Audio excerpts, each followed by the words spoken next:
Naka-data. Nagkakasama kayo lahat?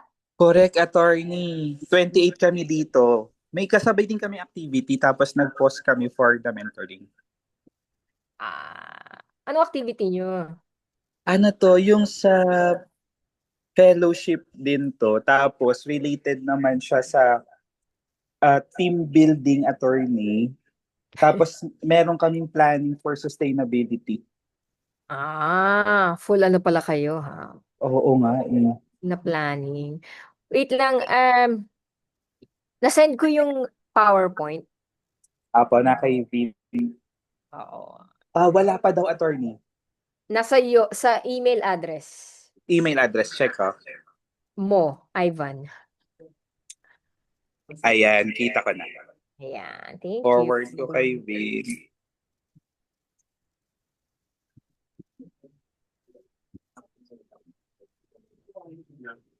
Si Attorney Teta ay ating kababayan sa Batangas. Ay, oo. Taga-Tuwi ang aming family. Tuwi and Lian, actually. Sige po, habang binubuksan ni Vin yung ano, pwede na siguro tayo mag-preliminaries. Thank you. So yan, once again, good afternoon everyone. So welcome to our program entitled Topic 7, Human Rights 101, Legal Protections and Local Realities. So syempre naman partner, kamustahin muna natin yung ating mga Yes. participants. Before tayo mag-start, alamin muna natin ang kalagayan ng ating mga face-to-face na participants or ka-fellow natin, di ba? Dahil tayo din ay isang fellow, nandito tayo din ay equality partner, naka-under tayo sa Equality Partner Fellowship Program, Exactly, tama? partner. Pero syempre, i-acknowledge ko din ang presence ng mga ka-members na nasa mga katabi ko ngayon. We are exactly 28, di ba, partner? Ang dami natin. Yes. Ang dami natin na ina-admire at nakikinig sa topic ngayon. And before natin, kailangan natin magkaroon ng konting energy. So, pwede ba magkaroon ng konting sigawan dito sa katabi natin? 1, 2, 3, go! Parang ang hina, parang sobrang hina ng energy. Isa pa, 1, 2, 3, go! Di ba? Yun. So, syempre naman, hindi magpapatalo ang mga virtual participants natin. Yes. Magbibigay din sila ng mga kanilang virtual hugs and hearts. Yes. Pero syempre, ayan. Yan, perfect. Thank you so much. So, Next slide po. next slide po, please. Before we start, we will have a prayer lead by Kirk Season. Let us put ourselves in the holy presence of our God.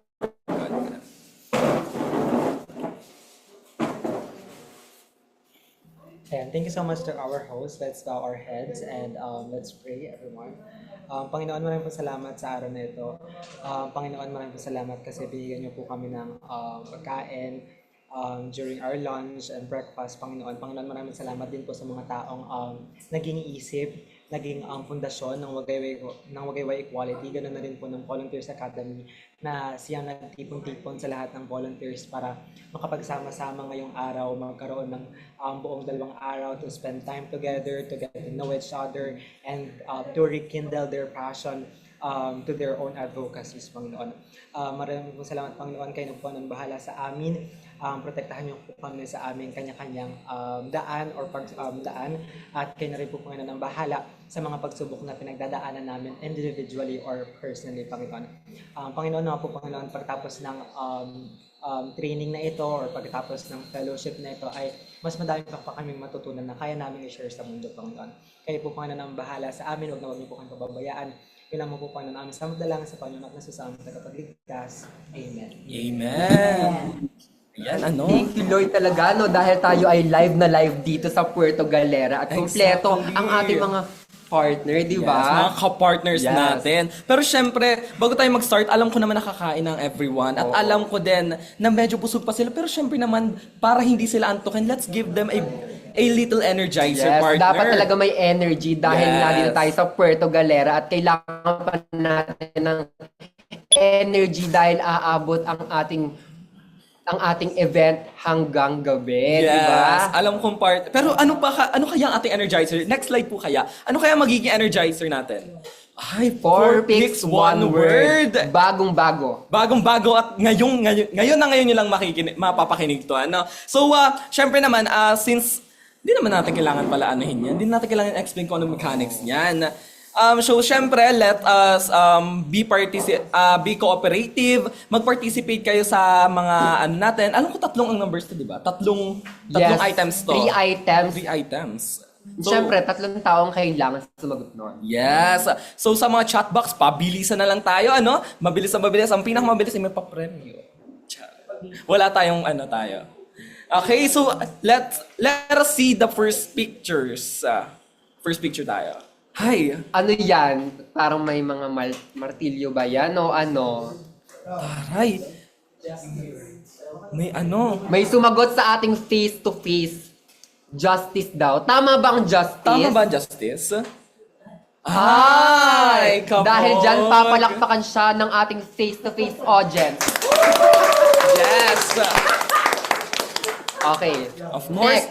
Next item naman po tayo. Ay. Grabe. Ano yan? May timbangan. May timbangan, may balanse, Ano yan? Parang hindi ko yan alam. may babaeng nagkikwenta ng kanyang Face-to-face audience, meron ba kayong fairness? fairness. Parang malapit. Parang malapit siya. Narinig ko na May siya. narinig ako. May naririnig May talaga ako. sabi na. Equality. Ayun, equality. Tingnan natin kung tama bang equality. Tama ba equality? Yes! Tama! Palakpakan naman natin. Super kabog talaga ang ating mga participants ngayon. So let us see the final item, partner. Ano kaya ating final? Ay! Grabe. Ay. Parang nga. Parang naririnig ko dito sa... Ang bilis ng utak nila, partner. Ang bilis Yes. nila. Let us see. Ano kaya ang sagot? Let us see the answer. Ano? Taray naman, society. Palakpakan. Yes, correct sila. And now, let's move on to our next part of our session. Which is the recap of session 6. Ay. Tingnan natin kung may natutunan ba ang ating mga ka-fellow sa last session natin. Which we talk about, ano kaya yung pinag-talk about natin. And let's call Ryzen for our recap of the Yes, session. Mihan nakahanda, ano? Hello po. My name is Ryzen Evangelista. So, from our previous sessions po, we've talked about intersex people po. And to give a brief background po about intersex people, they are people po who possesses the male and female genitalia po. And last sessions po, we've talked about their struggles po. And one of the most key takeaways po na nakuha ko is that sa pagbata daw po yung mga intersex people, yung mga magulang nila, or sanggol parang binibigyan sila ng option to go to surgery para maging normal. And sabi ng speaker po natin, bakit daw ganon? Bakit may connotation na normal? Gawing normal, at the end of the day, yung parang intersex people, composed pa rin siya ng millions of people kahit majority pa rin siya. Kaya yun, parang hindi siya maganda na sabihin na parang they are saying na abnormal yung mga tao, kaya kailangan silang ipa-surgery. Pero yun lang, at the end of the day, parang pinaka-key lessons ko lang is we should continue to understand them. Kasi then, parang, ayun nga, kahit minority of the, lang sila, populations, yung percentage na yun is still millions of people, if not mas marami pa. Na yun lang, thank you. Okay, thank you so much, Ryzen. At dahil dyan makakatanggap ka ng malakas na palakpakan sa ating face-to-face. Sobrang active. Halata nakikinig siya. Yes. Pero syempre, let us hear the final, kung may nakikinig ba talaga. Let us hear from Edmark Tamayaw naman. Kung ano natutunan niya or ano na narinig niya sa Nung session 6. Session 6.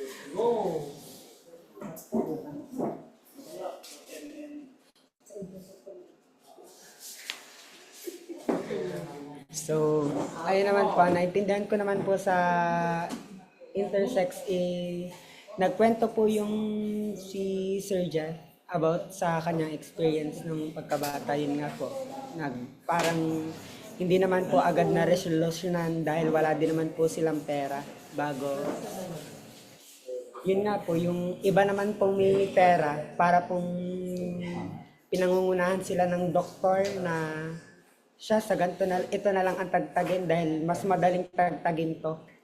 Yung mga ganun po. Bagos, ang pinakatumatak po sa akin ng huli ay your existence is not an error.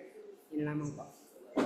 Dahil dyan, Edmark, makakatanggap ka ng malakasang palakpakan sa ating face-to-face audience. Pero syempre, mag-send naman din ng virtual clap ang ating mga virtual participants. Diba, partner, Ano? nakakatuwa na ang ating mga ka-fellow ay natandaan pa nila yung session 6 kahit last week pa to. At lalong tumatak yung salitang, your existence is not ano. Yes, kaya tayo magkakaroon ng graduation sa ating Yes. fellowship program. Now diba? let's move on naman to our next part of our session. Ano? Which is, Introduction of speaker mentor. wow, sino kaya ang ating very special mentor Partner. or speaker ngayon? Very pasabog ang ating speaker mentor for today. Sinach ite? Christine Montenegro Mendoza is a policy consultant working for the rights of the people who lives include drugs, people living with HIV, and LGBTIQs.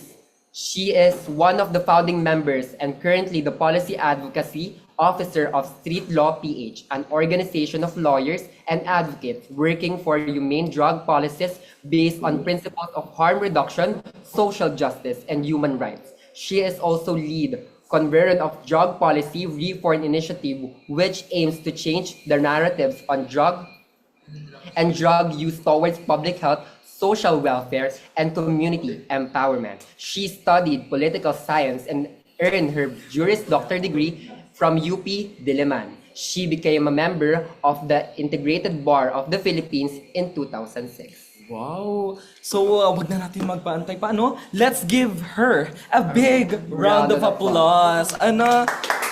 Once again, this is Attorney Christine Montenegro Mendoza. Hello, everyone. Hello po, Attorney. Hello, Okay naman audio attorney. ko. Tetay Mendoza na lang. Total magkakababayan naman tayo. And thank you so much sa Wagayway for inviting me. Nakakatuwa na 28 kayo dyan. Next time, pwede pala akong mag-drive, no? Tapos, pwede tayo mag-face-to-face para weekend naman eh. So, pwede akong diretsong umuwi sa amin. Ayan. Titingnan ko yung mga participants. Titingnan ko kung gaano kayo kabata. Ayan. Okay lang, mag-start na tayo. Sige. Yes Ay, po. magko-control ng ng PowerPoint, okay lang? Hindi ako sigurado dito sa ano ko eh. Carry po sa akin, Mad. Thank you, Vince. So, ang topic na binigay sa akin, Human Rights 101, Legal Protections and Local Realities. So, nang ginagawa ko kanina yung PowerPoint, naglalagay ako ng mga ina-update ko, yung mga existing naming presentations, na-realize ko, ginagamit siya ng mga participants namin sa Q&A portion. So, kung mag-view kon kayo, marami kayong mapupulot na mga pwede nyong gamitin for Q&A. Provided na makarating kayo sa Q&A, kung top 5 kayo, ito yung mga pwede nyong isagot. Tapos bongga siya kasi lalo na kung ang itatanong ay on human rights, equality, ano yung mga concepts natin kanina sa 4 picks 1 word. At lalong-lalo na, of course, LGBTIQA rights. Kasi yun naman yung ating topic. Okay, sige. Simulan natin sa human rights. Next slide, please. Thank you. Ayan. So, ano ba yung human rights? I remember in the last administration, tinatanong yung, ano ba yung human rights? Ano bang ginagawa ng Commission on Human Rights?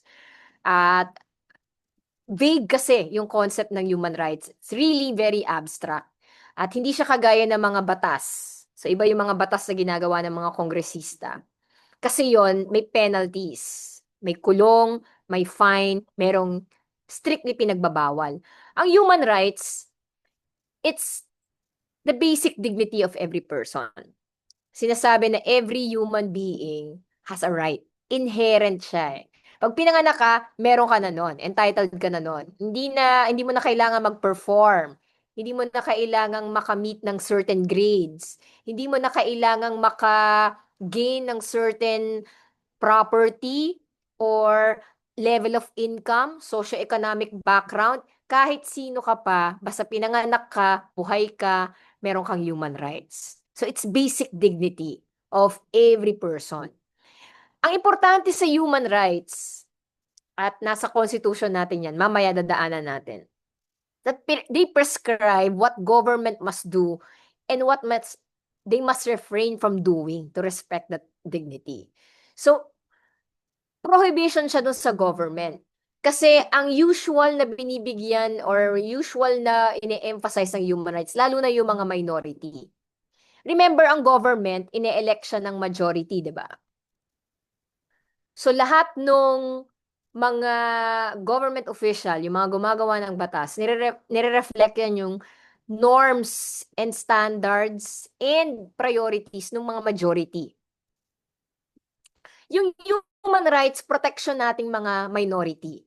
Kasi syempre, hindi naman tayo makakapag-elect ng sarili nating representative. I mean, meron tayo ngayon, si Kong Mother Percy sa Akbayan Party List, pero isa lang siya, di ba? Si Kong Jerry, for the previous Congress, pero isa lang siya.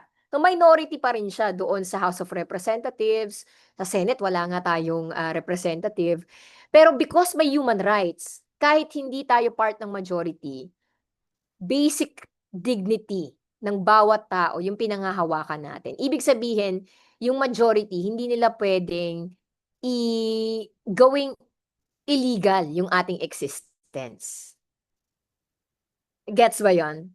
So yun lang yung ibig sabihin ng human rights. Kaya tayo may human rights, lahat may human rights. It belongs to all people, of course, regardless of sex, race, color, language, national origin, age, class, religion, or political belief. So hindi lang siya SOGSC. Lahat ng classification ng tao, lahat yan may human rights. Lalong-lalo na nung nagkaroon ng isang international case, Tunen versus Australia. Doon sa Tunen versus Australia, meron kasi before sa Tasmania sa Australia na sodomy laws, anti-sodomy laws. Ibig sabihin lang nun, bawal yung anal sex, it's a crime. Imagine, sa isang state sa Australia before, pag nahuli ka na nakikipag-anal sex or merong evidence na ikaw ay nakapag-anal sex, that's sodomy. So, crime siya. So, inakyat nila siya sa International Tribunal at sinabi ng International Human Rights Committee na against human rights yung batas na yon. Ang Universal Declaration of Human Rights, it applies to sexual minorities, to regardless of sexual orientation, gender identity. Hindi ka pwede magsabatas ng ganong crime kasi ipinalize mo ang pagiging bakla, ang pakikipag-anal sex. So nagigets nyo ba, ang human rights, mas mataas siya na standard kesa sa mga batas. So even yung mga batas sa Pilipinas, pwedeng against siya sa human rights. So yun yung nangyari doon sa Tunen versus Australia. Ang sinasabi lang doon, syempre, ang human rights ay universal, inalienable, indivisible, and interdependent. So isa siyang buong concept na nagpo-protect sa ating lahat. So yun. So even yung mga batas, mga national laws, or even ordinance, local ordinances, pwede siyang maging against human rights at pwede natin siyang ipa-invalidate kasi nga, meron siyang mga sinasagasaang minorities. Ayan, sige po. Next slide tayo. Ano yung mga pwede nating i-mention sa Q&A na mga international documents? Nilist ko lang para manote nyo. Actually, ibibigay naman yung PowerPoint presentation. Pero dapat familiar lang kayo. Mahaba yung mga documents na to. Pero familiarity lang, kahit doon sa title lang. Para lang malaman natin, saan ba siya nakasulat? Saan ba nakasulat tong human rights na to? Sa international law. So, meron tayong UDHR, meron tayong International Covenant on Civil and Political Rights, economic and social and cultural rights, meron tayong elimination of all forms of discrimination against women. So, ang SOGI naman, kasama natin ang women, trans women, cis women. So, lahat ng discrimination against women, pasok sa CEDAW. Elimination all forms of racial discrimination. Ang mga bakla at mga lesbiana naman, intersectionality nga eh. Hindi lang naman tayo, ang identity natin ay based on SOGI. Yung iba sa atin ay indigenous peoples, di ba? Tayo ay Pilipino. Nakakaranas tayo ng racial discrimination. Yung ating ethnicity tayo, mga Batanggenyo, may mga Kapampangan, may mga taga Mindanao. So, racial discrimination din. So, hindi lang tayo pinoprotektahan ng international law against SOGI-SC. Pinoprotektahan lang din tayo sa kaabuuan ng ating identity. Against torture, of course, meron tayong convention dyan. Rights of persons with disabilities, tayo rin, ang iba din sa atin, sa ating community ay deaf. Meron din tayong mga hindi nakakapaglakad. So, kasama yan sa persons with disability. And lastly, nabanggit to ng Supreme Court sa Pilipinas, so na-mention na din nila, ang Yogyakarta Principles. So, ang Yogyakarta Principles, yung first na nabanggit dito, yung UDHR, Universal Declaration of Human Rights, in-apply lang siya for SOGI-SC, for LGBTIQA people. Ganun lang yung ginawa sa Yogyakarta Principles. Naalala nyo ba yung Ang Ladlad party list? May party list na Ang Ladlad before. Ngayon wala na eh. Ang Ang Ladlad party list siya na LGBTIQA people ang nagtayo, ang sinusulong ng mga rights. So para sa atin siya. Nung unang tumakbo ang Unladlad party list, pinagbawalan siya ng COMELEC. Ang sabi ng COMELEC, hindi ka pwedeng tumakbo na party list. Alam niyo kung anong basis? Morality. So against the public morals daw yung pagtakbo ng Unladlad. Against public morals daw yung pag-advocate for LGBTIQA rights. Ang sabi ng Philippine Supreme Court, mali yung COMELEC. So, hindi against public morals ang pagtakbo ng Unladlad. It's actually based on the Universal Declaration of Human Rights. At nabanggit sa footnotes yung Yogyakarta Principles. So, pwede na natin gamitin siya na basis. Kaya nakatakbo yung Unladlad, pero hindi sila ata nanalo eh. So, na-delist sila eventually. Ibig sabihin talagang kailangan pa nating mag-organize at magpalakas ng ating hanay when it comes to elections.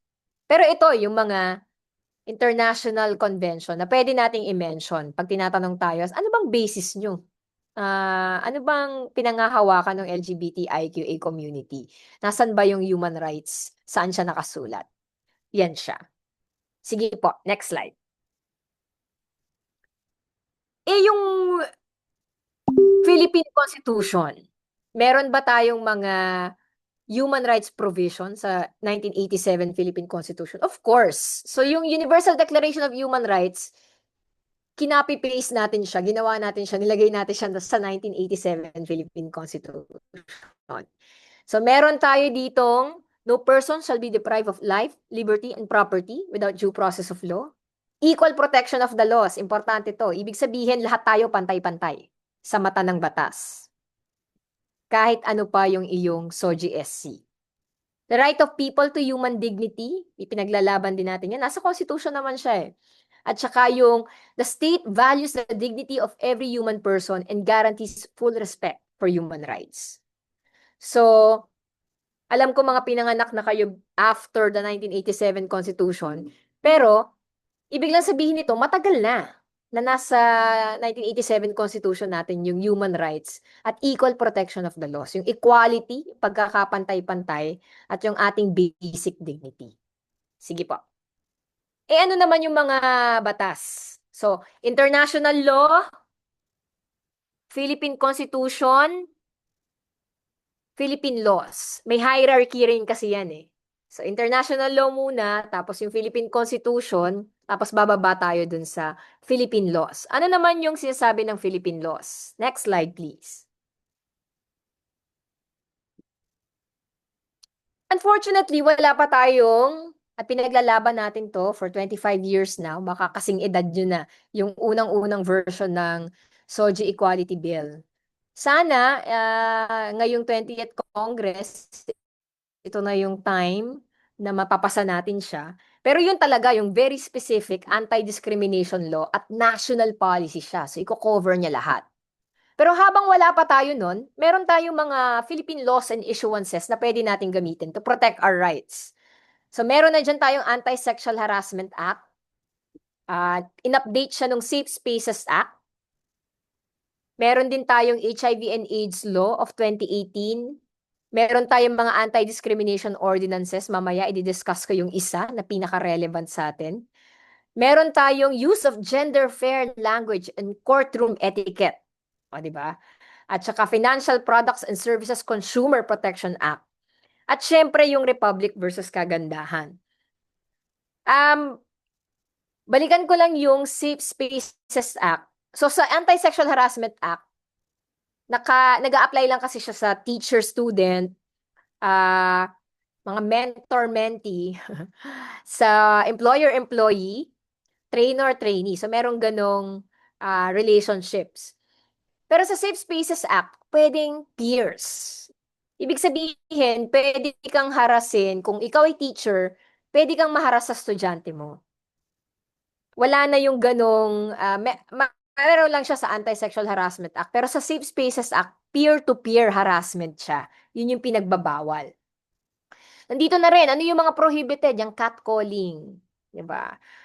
Wolf whistling, unwanted invitation, transphobic, homophobic, sexist slurs. Yung pagdadaan ka sa TODA, sinasabihan ka ng bakla, bakla, bakla. Violation na yan ng Safe Spaces Act. At pwede din to online. So pagka at usual tong nangyayari, lalo na sa Facebook, sa X, at sa Instagram, kasi nga, dahil may level of anonymity yung mga trolls, ang lakas ng loob nila mag-violate ng Safe Spaces Act. Pero kahit online, hindi lang Safe Spaces Act, ang gender-based violence, ang gender-based harassment, meron ka pang Data Privacy Act, meron ka pang cybercrime law. So pwede mo tong gamitin kapag lalo na kung meron ka mga homophobic slurs, transphobic slurs na kino-comment sa comment section mo, nag-upload ka lang naman ng OOTD, di ba? Pero meron talaga magko-comment sa'yo na ang pangit mo bakla. Ina-upload yung mga photos, lalo na yung merong nude photos ng walang consent, madami ka nang nababiolate dyan.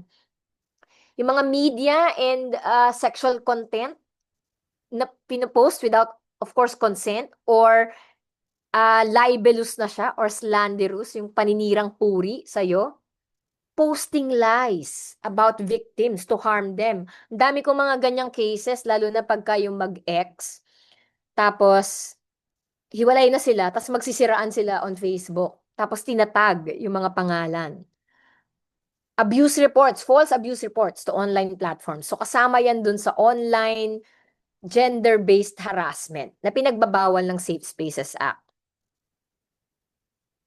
Ayan. Ano pa? Babalikan natin yung anti-discrimination ordinances.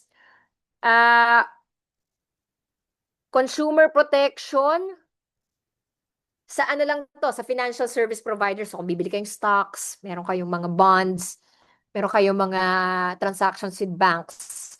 May nakalagay dyan na they shall not discriminate against clients on the basis of race, age, financial capacity. So ang dami, sinama na yung sexual orientation.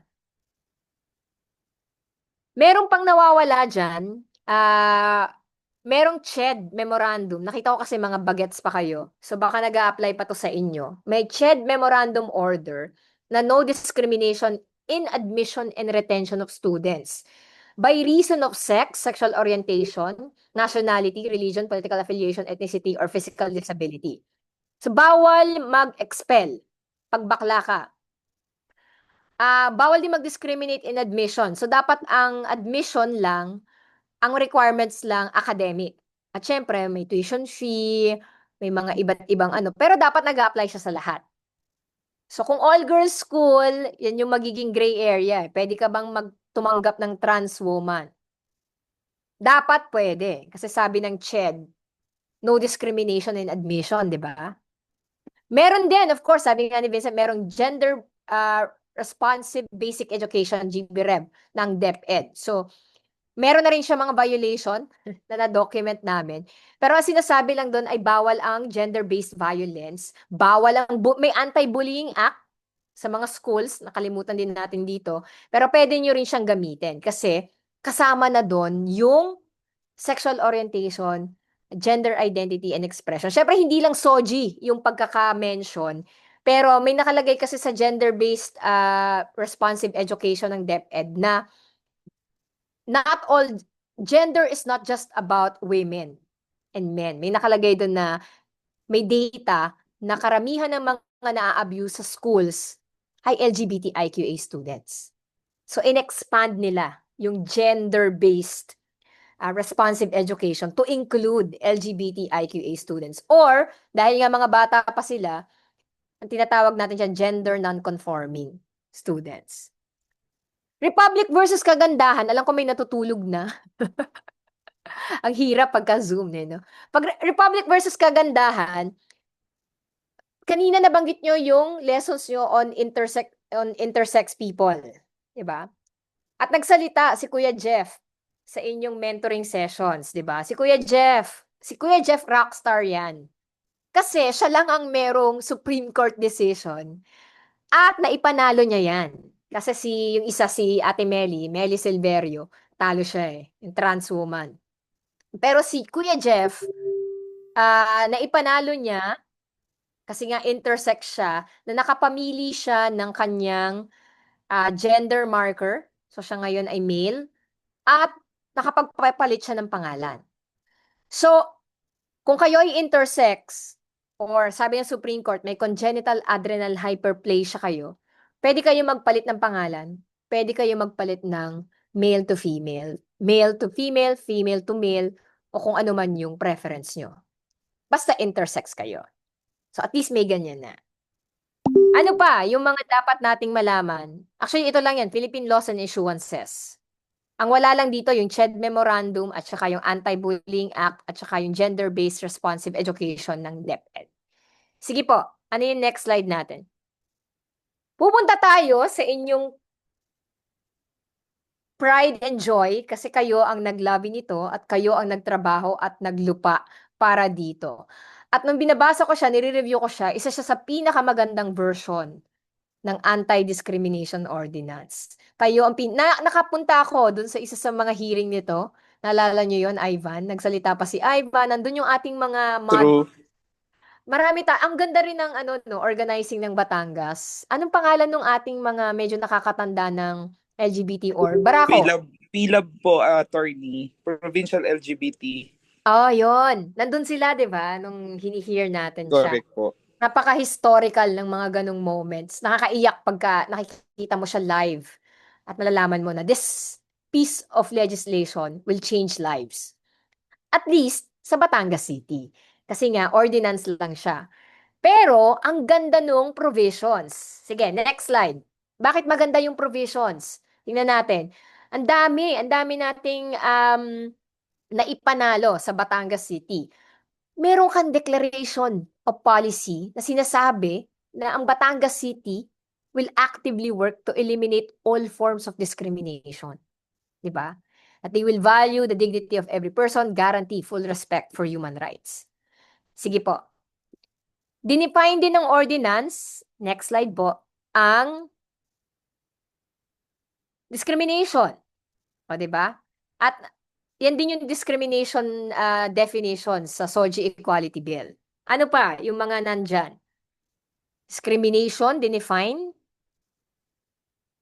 At ito yung mga binanggit na classification of discrimination or mga documented cases ng discrimination. So, discrimination in employment, naalala nyo ba si King Carl Montante, si Degus? Ano nga first name ni Degus? Estudyante siya sa UP, masters. Nag-a-apply sila pareho ng trabaho. Magkaibang trabaho yung pinag-a-applyan nila. Pero, tinanong sila on a scale of 1 to 10, gaano kakabakla ng HR. 'Di ba? Tapos eventually, hindi sila tinanggap. Pero yung qualification nila, doon sa kanilang CV, sa kanilang resume, nag-exam man sila at nag-interview, lahat sila pasok. Pero dahil sa kanilang gender expression, siguro, tinanong sila kung ano ang kanilang gender identity at sexual orientation. Bawal yon. Discrimination yon in employment. Kasi this is the right to labor. May karapatan kang magtrabaho. Kasi livelihood yan, living yan. Paano ka kakain? Paano ka maggagastos? So, dapat walang discrimination sa employment. Dapat pagalingan lang kayo sa credentials, di ba? Yun lang naman yun eh. Experience, education, of course, personality.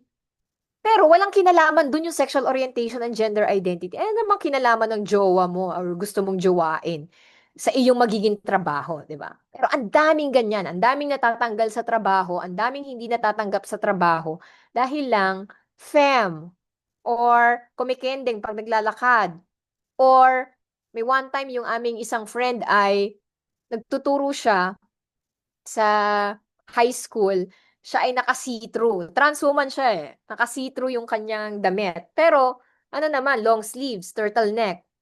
Pero nadi-discriminate talaga yung ating community. At unfair yon, di ba? Yun naman ang discrimination. Unfair siya eh. Kasi, ano tayo eh, na-fulfill natin yung requirements. Even in some cases, over and beyond pa nga tayo. Nag-overcompensate pa nga tayo eh. Tayo na yung pinakamagaling, merit-wise, in a meritorious society, tayo yung pinaka-pasok dun sa requirements. Pero, hindi tayo ang tinatanggap sa trabaho. Or tinatanggal tayo, suspend, nasa-censure, hindi na po-promote, discrimination din yan. Hindi tayo pinapadala sa mga trainings, di ba? Discrimination yan in the workplace. Sa education, napakarami. At ang Batangas City, isa sa mga pinakamarami naming na-document na cases. At nakakapikon kasi meron na kayong ordinance, di ba? So, ang dami na. Meron pa akong isang active case ngayon sa pwede ko bang banggitin? Sa LPU, Batangas. HIV naman. Pero, ano yung mga usual nating pinag-aawayan with management at mga board, school board at mga admin, teachers, yan yung mga kalaban natin. Haircut policy, uniform policy. Meron pa tayong behavior policy, yung mga gender expression, yung bawal kang maging fem, di ba? Pero usual yung uniform tsaka haircut. Lalo na yung mga trans women natin na estudyante na hindi papagraduatein pag hindi pinagupit yung buhok. Tapos, kung papagraduatein man, hindi bibigyan ng good moral character. Discrimination in education yan. At ang dami pa niyang variations. Meron pang makeup policy, meron pa yung mga accessories policy. May ganyan eh. Pero, ang nagiging resulta lang, sino ba yung mga naapektuhan? So, LGBTIQA people. PDA, may PDA policy pa eh. Bawal mag-PDA. So, across the board, bawal mag-PDA. Pero sino yung nireklamo sa student tribunal? Yung mga same-sex couples na nahuling nag-holding hands, di ba? Sila yung nadadala sa student disciplinary sa yung papatawag yung magulang, i-out sa magulang, tapos bibigyan ng suspension. 'Di ba? Anong kinalaman nun doon sa academic performance ng bata? Anong kinalaman nun doon sa subject? Ang subject niya math, science, English, 'di ba? Siyempre ibang usapin kapag religious school or secular yung secular yung school. Meron silang separate na subjects such as Christian values. Merong religion. May mga madre at pari tayo na mahigpit talaga. Pero lalo na sa mga public schools, anong basis nyo kung bakit nyo pinagbabawal ang mga trans women na nag-identify as trans women to dress in a gender-affirming way? Diba? Eh, may pambabae, may panlalaki namang uniform. Meron pang gender-neutral na uniform, yung PE. Sa ibang colleges, di ba, nakapantalon yung babae. So, hindi siya dapat nagmamatter. Kasi ang nakataya dito ay right to education. Naalala nyo si ah, KJ, yung grade 11 siya nung mga panahon na yon. Matanda na siya ngayon, mga 22 na siya ngayon. Grade 11 siya, gusto niya, siya ay trans man, trans boy siya. Supportive yung, favorite ko to kasi supportive yung mom niya eh. Sobrang supportive yung mom niya. So nagpaalam siya sa principal na kung pwede daw siyang, grade 11 na siya eh, so senior high school na. Gusto niya magpantalon. Kasi trans boy siya eh. So gusto niya magpantalon, KJ Lorenzana. Tapos, sabi nung principal, and this is child abuse by the way, sinabihan siya ng principal na pag may nakapa ako between your legs, papayagan kitang magpantalon. So nireklamo namin siya sa CHED. Yung principal, dinala namin sa Senate, si KJ Lorenzana, tsaka yung mom niya. At nag-educate talaga siya ng mga raming tao, lalo na yung nasa education sector, na hindi dapat issue ang uniform. 'Di ba? Hindi dapat issue ang uniform. Dapat kung meron man kayong male, female, dapat may gender neutral, meron kayong dengue uniform pa nga, meron pa tayong PE uniform. Marami dapat tayong options. 'Di ba? Ang uniform lang naman ay para makilala mo yung school, 'di ba? Ma-identify mo pag naggagala sa mall yung mga estudyante, ay taga-school na ganyan. At saka for equality purposes, 'di ba? Para pare-pareho lang kayo ng suot. Pero dapat meron tayong options para sa various sexual orientation, gender identity, at comfort ng tao, ng bata, lalo na. Kasi dapat, focus lang siya sa studies, di ba? Dapat hindi na siya nasa stress kasi nabubuli siya, hindi gender affirming yung kanyang suot everyday, di ba? 8 hours everyday. Dapat hindi na yun, nakakaapekto siya sa mental health, confidence ng bata. So dapat liberal tayo sa mga ganyang bagay, lalo na't ang nakataya ay right to education. Delivery of goods and services, marami tayong cases niyan. Accommodation, yung isang trans woman natin na hindi pinag-swim sa isang pool sa hotel, di ba? Verbal, non-verbal ridicule and vilification, marami rin tayo niyan. Harassment, unjust detention, involuntary confinement. Naalala niyo si Gretchen Diaz na pinusasan kasi at kinulong for a while ng mga pulis, dinetain siya kasi nag-CR siya sa pambabaeng CR. Siya ay trans woman ha. So tama lang yung kanyang ginawa. Pero pinagbawal yon. Disallowance from entry and refusal to serve. Ang dami-dami nating cases na mga hindi pinapasok sa bar na mga trans women kasi daw magsa-sex work, kasi daw magnanakaw. Pero trans women sila, pinagbabawal nila, tawag nila cross-dressing. Naging biktima niyan sa Khaled Karen, Bibi Gandang Hari, si BJ Floresca. Ang dami nating mga, even, may mga naka-live pa nga sa Facebook na mga ganyan. Aruba, sa Aruba, si Inday Garutay, di ba? Mga trans women, hindi sila pinapapasok sa mga club, sa bars. Yan yung pinagbabawal natin. Promotion of discrimination against LGBTIQ. Naalala niyo sinabi ni Manny Pacquiao na mga bakla ay masahol pa sa hayop? Promotion of stigma and discrimination against LGBT yon. And any other analogous act. So kahit ano na pwedeng, kung hindi man sa ganitong setting, pero nagkaroon ng unfair treatment sa atin because of our sexual orientation, gender identity, sex characteristics, lahat yon ay discrimination. At pinagbabawal siya sa Batangas City. Sige po, mga last slide na. Okay, para meron tayong a little space for questions kung meron man. Ang maganda sa ordinance na to, at dapat maging proud kayo, hindi lang prohibitions yung nandun, hindi lang discrimination. Ang dami niyang mga programa para sa LGBTIQA. So, kwento niya na lang sa akin, chismis niya sa akin kung nangyayari ba tong mga programang to or ano ng status. Baka naman in the works pa. Pero maganda na manghingi tayo ng accountability kasi nasa ordinance siya eh. So, dapat may mga affirmative acts. Meron kayong gender sensitivity training which includes SOGSC. Dami kasing GST na hindi nag-i-include ng SOGSC eh. Availability of SOGSC materials, dapat nandyan. Marami pa yung affirmative acts na hindi na lang nilagay lahat. dapat may SOGI SC sa VAUSI and Human Rights Desk ng Batangas City Police District. Dapat i-check natin ha, kung sa Human Rights Desk, lahat ng police, PNP station ay may VAUSI and Human Rights Desk. VAUSI at human rights concerns yung tinatanggap doon. So, i-test natin kung pag ang binausi or Safe Spaces Act, binuli, or kung ano man yung violation, discriminate, ay LGBT, pwede ba tayong lumapit doon sa desk na yan? So, dapat tatanggapin tayo.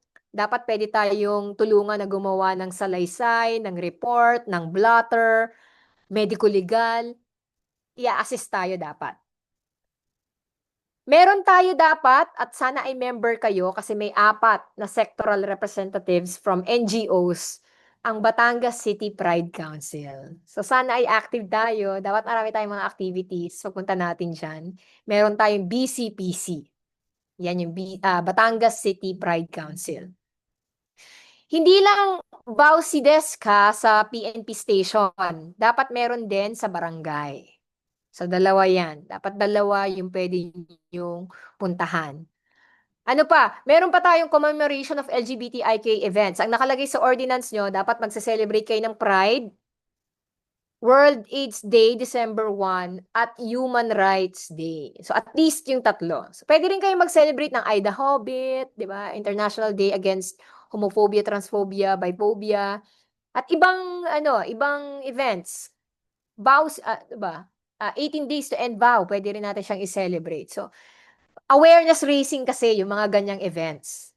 So, importante rin siya sa community na makita tayo, may visibility, meron tayong awareness, tapos pwede tayo mag-educate. 'Di ba? So, importante yung mga ganyan. Hindi lang yan mag-bubucon tayo or magda-drag show or gagastos tayo para meron tayong mga pasabog, mag-i-invite tayo ng beanie or mag-i-invite tayo ng mga drag queens. Visibility yan and awareness. So, importante rin yung mga ganyang events. At sabi ng Batangas Ordinance, dapat may funding yan kasi dapat kasama daw siya sa 5% ng GAD. O, di ba? So, hindi lang tayong mga NGO hindi lang ang Magayway ang gagastos. Dapat yung LGU. Nalungkot naman yung Magayway Equality. Oo, dapat popondohan ng LGU ang ating Pride March. Paglaban nyo yan, nasa ordinansa yan. And lastly, meron tayong mga anti-discrimination programs. So, kasama na dyan. Maganda to ha, yung check nyo yung anti-discrimination programs kasi meron silang psychosocial counseling. Importante yan. So, may mental health programs, merong legal aid, nandyan yan. So, importante yung mga anti-discrimination programs. Para hindi lang siya puro prohibition, yung mga crimes na pinagbabawal, meron din siyang mga positive programs kung saan pwede tayo mag-educate, pwede tayong mag-train, 'di ba? Pwede nating maka-reach out sa general public. Ano ba yung pinaglalaban natin? At ano ba yung human rights ng LGBTIQA community? At least sa Batangas City. Marami naman nang merong anti-discrimination ordinance sa Pilipinas. Kaya nga parang sobrang overdue na nung national policy eh. Kasi Metro Manila, ang dami na. Kanya-kanya yan. Quezon City, Manila, meron ng Pasig. Sa mga probinsya, marami yan. Even as far as Dinagat Islands, meron. Cebu, nauna ang Cebu, di ba? Meron din ang Davao, di ba? So, halos tuloy-tuloy yung pagpasa nung anti-discrimination ordinance. It goes to show na kailangan siya na totoo na may discrimination. Sabi ni Tito Soto, hindi daw tayo talaga totoong nadi-discriminate. Pero bakit ang dami nating anti-discrimination ordinances, di ba? So, importante na meron tayong, kumbaga kung hindi siya top-bottom, bottom-up. Ang mga bottom, yung mga LGUs, yung nangunguna sa pagprotekta ng LGBTIQA community. Ayun po yung ating the whole landscape. So, meron tayong international law, meron tayong Philippine Constitution, meron tayong mga national laws, safe spaces, anti-bullying, HIV law. Tapos meron tayong napakagandang ordinansa sa Batangas City. So lahat yan tayo ay protected. isa na lang yung hinihintay natin. Actually, marami pa. Meron tayong marriage equality, legal recognition, marami, right to care card, marami pa tayong nasa pipeline. Pero isa sa mga pa-prioritize natin yung SOGI Equality Bill. Na sana, inshallah, pumasa na. Pagdasal natin. Okay? Meron ba tayong questions? Hindi ba ako nag-freeze at some point? Meron ba kayong mga hindi nakuha? Kasi ipapadala naman natin yung, or napadala ko na pala, yung ating, sana please, oo, totoo. 'Di ba? Tagal-tagal na. I'm sure kayo mas bata pa kayo sa SOGI Equality Bill. 25 years, 'di ba? Parang, ano bang ginagawa ng ating Congress at Senado? Yun na lang ang kulang. Ayan. Sige po, questions. Yan po. So, before we ask a question po, we would like to thank you po, Attorney Tetay, dahil po yung mga topics niyo na binigay about yung mga discrimination, transphobic, homophobic, na meron po dong may batas na mananagot sa kanila. And especially, naging aware po kami about sa Anti-Bullying Act and also sa iba't ibang act na kailangan maging aware kami kasi as a fellow po, kailangan po namin tong malaman para mas ma-engage po namin yung community, maturo po namin sa community kung ano po ba yung kailangan nila malaman para protektahan yung kanilang human rights. And with questions naman po, meron pong specific na question na pinapaas po. Paano daw po yung mga ordinance na napasa na po, paano po siya mako-coordinate sa dress code sa mga schools po? Specifically, Very specifically, BSU. BSU. Alam mo, kailangan talaga nating mag-set ng dialogue sa BSU. At kailangan nating takutin sila na kakasuhan natin sila ng against doon sa ordinance. So, may violation sila ng ordinance doon sa dress code, di ba? Nalaman natin yung discrimination against in education or in the education setting. So, isa yon sa mga kailangan nating magkaroon ng dialogue with BSU. Kasi ang dami nga rin mga ganyan mga schools na hindi nila alam na meron ng ordinansa yung city kung nasan sila. So dapat din do sa dialogue makapag-present tayo ng ano ba yung ordinansa, ano yung laman ng ordinansa. And ang dami na namin kasing ganitong naging problema sa iba't ibang mga universities. Tapos lagi lang namin siyang ino-open for discussion kasi sa dress code naman, dapat kasi merong options eh. So, hindi siya dapat limited na boy, girl lang yung option, ganon. Hindi. Kasi dapat meron kayong, ay mga babae nga, di ba? Nagre-request din sila ng pantalon in some other cases, in some other universities. In some courses, di ba? Depende sa program. So, yun lang yung sinasabi natin. So, kung bakit yung mga babae, pwede sila magpantalon, bakit hindi natin i-liberalize para ma-recognize din natin yung mga trans women na hindi nga sila mag-cross-dress, gender-affirming uniform yung kanilang hinihingi. So, trans women are women at dapat kasama sila dun sa, kung gusto nila magpalda, dapat, as long as meron tayong, sa ibang mga universities kasi tinatanong nila, dapat mag-out siya na trans woman at i-communicate niya doon sa advisor niya, doon sa dean, principal, na siya ay trans woman para daw alam naman nila. So, kailangan natin magkaroon ng dialogue with BSU and other universities. Meron din akong isa LPU. Hindi naman dress code, pero ibang kaso naman. Para lang alam nila, mag-ano kayo kasi kailangan, meron ding CHED memorandum eh. Tapos may DepEd pa. So, pwede tayong magpa-forum, tapos invite natin lahat ng mga universities, schools, colleges, ano pa ba, kahit yung mga religious schools, invite din natin. Lahat ng nasa Batangas City. I'm pretty sure magandang gawin to.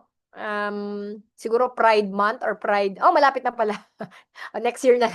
Malapit na. World, as a Human Rights Day. Pwede natin siyang gawin eh. Para lang Tapos mag-invite tayo ng somebody from LGU, Barangay, BCPC, Batangas City Pride Council, tapos Wagayway. 'Di ba? Para malaman ng mga schools, ano ba yung pwede nilang gawin. Kasi hindi rin nila alam kung paano ito i-figure out. Hindi rin nila alam kung ano ba yung mga trans women, 'di ba? Hindi nila hindi pa sila, lalo na yung mga president at saka mga dean, principal. So pwede natin siyang gawin na activity. Yan. Sige po. Kung hindi, kakasuhan natin sila sa against the ordinance. Yon. Yan ang pwede nating gawin. Sige po. Questions pa po. Much po for answering that question. Open po siya ng conversation. Yes. So, we have fellow po na magtatanong, which is si Carl Angelo Pasionito.